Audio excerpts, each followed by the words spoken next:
இங்கே பாருங்க, நான் எவ்வளோ மாடர்னாக போட்டிருக்கேன். அதே இங்கே பாருங்க, பெண்ணாக மாறிய திவ்யா, பெண்ணாக மாறிய தருணம் எங்க அக்கா. அப்போ இப்படி அதுக்குதான் திடீர்னு பெண்ணா மாறினா, திடீர்னு இப்படி பெண்ணா அழகா மாறினா அதுக்கு வந்திருக்கோம். இப்படிதான் குடும்ப குத்துவழக்கு மாதிரி வந்து இப்ப பாருங்க, கும்தலக்கா மாதிரி வந்திருக்கா.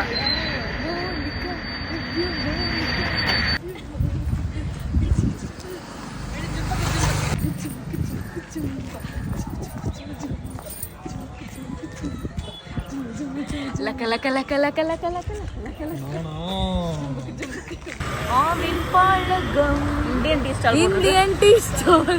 இவங்கள் தான் எங்கள் அம்மா, இவர் தான் என் புருஷன்.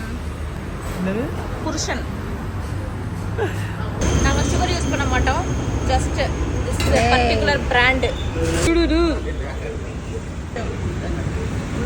பாத்தீங்களா, இவ்வளோ இத்தனை நேரம் என் கூட வந்துட்டு அப்படியே எங்க மாம்ஸ் வந்தோன்னு அப்படியே கைப்பிடிச்சு ஓடிட்டான். பாத்தீங்களா, இப்பதான் கண்ணுக்கு தெரியுதா உங்களுக்கு என்னது ஆட்டங்கள்.